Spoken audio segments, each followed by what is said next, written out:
Hello friends, ఆంధ్రప్రదేశ్లో assembly ఎన్నికలు పూర్తయినాయి. ఫలితాలు వచ్చినాయి. తెలుగుదేశం పార్టీ ఘన విజయాన్ని సాధించింది.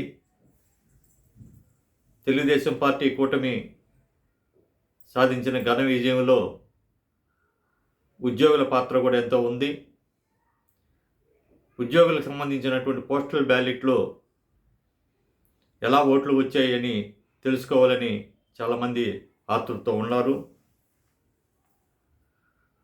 అటువంటి పోస్టల్ బ్యాలెట్లో ఎవరికి ఎన్ని ఓట్లు వచ్చాయో పరిశీలిస్తే మనకి అనేక ఆశ్చర్యకరమైనటువంటి విషయాలు వెలుగులోకి వస్తున్నాయి. మనం రాష్ట్రంలో ఉన్నటువంటి అన్ని జిల్లాలలో పోస్టల్ బ్యాలెట్ సరళి ఏ విధంగా ఉందో అనేది తెలుసుకుందాం. ఈరోజు మొదటగా శ్రీకాకుళం జిల్లాకు సంబంధించి పోస్టల్ బ్యాలెట్ సరళిని తెలుసుకుందాం. అందులో ఆశ్చర్యకరమైనటువంటి విషయాలు ఏమిటో కూడా తెలుసుకుందాం. మిత్రులారా, వీడియోని స్కిప్ చేయకుండా పూర్తిగా చూడండి. ఉద్యోగ వర్గం ఎంత కసితోటి ప్రభుత్వానికి వ్యతిరేకంగా కూటమికి ఓటేస్తుందో తెలుస్తుంది. ఇప్పటివరకు అజయ్ కాలంని కానీ సబ్స్క్రైబ్ చేసుకున్నట్టయితే వెంటనే సబ్స్క్రైబ్ చేసుకోండి. ఈ వీడియోని మీ ఫ్రెండ్స్కి షేర్ చేయండి. మిత్రులారా, శ్రీకాకుళం జిల్లాలో మొత్తం 39,227 పోస్టల్ బ్యాలెట్లు పోలయ్యాయి. దాంట్లో తెలుగుదేశం,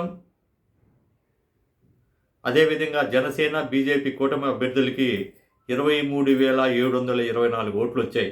అంటే మొత్తం పోస్టల్ బ్యాలెట్లు పోలైన ఓట్లలో 60.48% కూటమి అభ్యర్థులకు వచ్చింది. ఇక వైకాపా అభ్యర్థికి 10,357 ఓట్లు వచ్చాయి. 26.40% మాత్రమే అక్కడ వాళ్ళకు వచ్చింది. ఇక ఇండియన్ నేషనల్ కాంగ్రెస్కి 540 ఓట్లతో సరిపెట్టుకోవాల్సి వచ్చింది. పర్సంటేజ్ ప్రకారం చూస్తే 1.39 మాత్రమే. అయితే ఇక్కడ ప్రధానంగా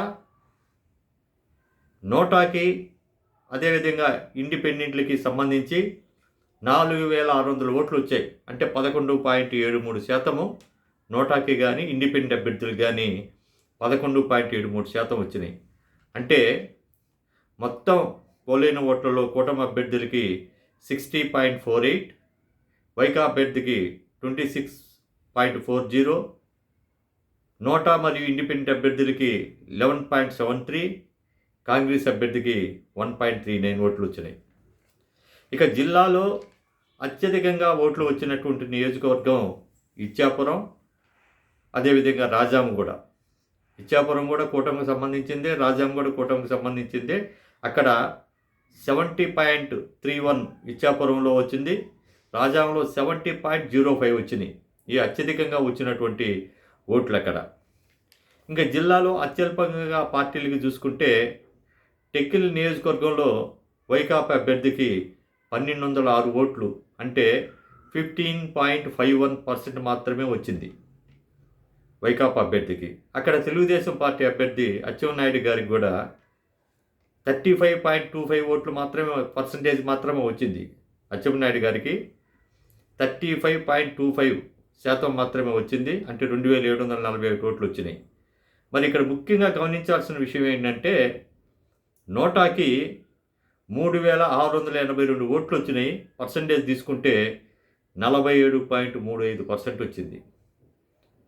చైతన్యవంతమైనటువంటి ఉద్యోగులు ఈ నియోజకవర్గంలో ప్రధాన పార్టీ అని ఇరు అభ్యర్థులకి ఓటు వేయకుండా ఉండడంలో అంతరం ఏమిటి, వాళ్ళు ఎందుకు నిరసన చేశారు అనేటువంటి విషయాన్ని కూడా మనం ఇక్కడ గమనించాల్సినటువంటి అవసరం ఉంది.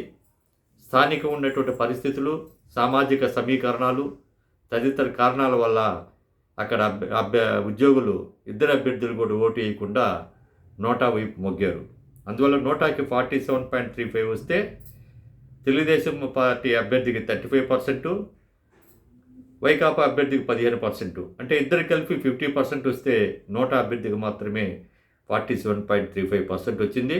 ఇది రాష్ట్రం మొత్తంలో కూడా నోటాకి సంబంధించి అత్యధికమైన ఓట్లు వచ్చినటువంటి నియోజకవర్గం టెక్కిలి. ఇది అందరూ కూడా చాలా ఆశ్చర్యాన్ని కూడా గురిచేసింది. జనరల్గా మనం 70% కూటమికి వస్తే మిగతా 30% వైకాపాకి ఉంటుంది. ఇద్దరి మధ్య అదే తేడా అనుకుంటున్నాం. కానీ ఇక్కడ కానీ మనం పరిశీలిస్తే కూటమి అభ్యర్థికి వైకాపాకి కాకుండా కొన్ని చోట్ల ఇండిపెండెంట్లు కూడా కొంత సంఖ్యలో ఓట్లు చీల్చగలిగారు. ఉదాహరణకి ఈ జిల్లాలో ఆమదాల వలస చూస్తే కూటమికి 66.12 పోస్టల్ ఓట్స్ అంటే బ్యాలెట్ వస్తే వైకాపాకి 23.72 వచ్చింది. ఇద్దరి మధ్య దాదాపు 40% పైగా తేడా ఉంది. కారణం ఏంటంటే ఇక్కడ ఎస్ గాంధీ అనేటువంటి ఇండిపెండెంట్ అభ్యర్థికి 348 ఓట్లు పోస్టల్ బ్యాలెట్లు వచ్చినాయి. అంటే మొత్తం పోస్టల్ బ్యాలెట్లో 8% ఓట్స్ అతనికి వచ్చినాయి. టోటల్గా అతనికి వచ్చిన ఓట్స్ 9,537 ఓట్స్ వచ్చినాయి.